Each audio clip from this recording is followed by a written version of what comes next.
more about the sport is women's basketball coach for Wright State, Katrina Merriweather. Thank you for being here. Thank you for having me. We're seeing video of the guys there, but we're focused on the women because it is just pure domination again for Team USA, for the American women's basketball team.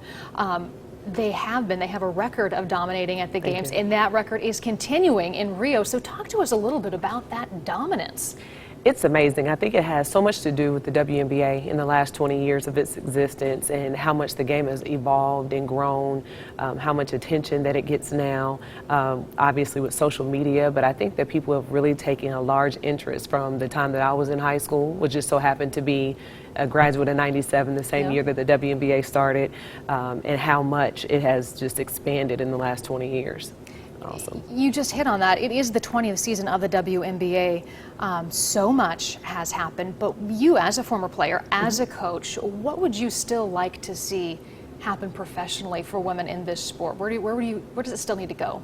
I think it would be amazing if our female athletes could stay here in the U.S. and play and earn a living that way and not feel like they had to go overseas to other countries to supplement their income. It's just such a big wage gap, I think. That's interesting. You were telling me a little bit about that off camera. Explain that wage gap. I had no idea. Yeah, it's pretty severe. The league minimum in the WNBA can be, it started, I believe, in about $30,000, and now it's upwards of $40,000. I think the maximum now is around $100,000, and obviously it's a big difference from what the NBA players are making. Sure. I do think you have to be a little realistic about it. The NBA started 50 years earlier than the WNBA. You said they can go overseas and make. Oh, I mean, it's incredible. It's incredible.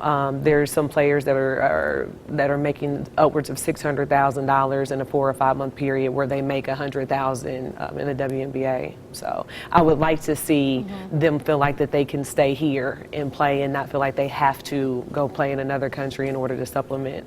So they're playing here because they truly love what they do. There's no question. I think the fans, the loyalty to playing in front of their family and the people that supported them in college, I think that that's a really big deal for them, for women in general. Yeah. I think we just like home, family, fans, that sort of stuff.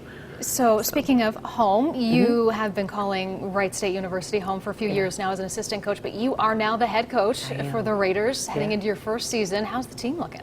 The team is working really, really hard. They're on break right now, but we had them all in for summer, and they lifted, they conditioned, had basketball workouts, really committed to working towards what we're going to be able to do next season.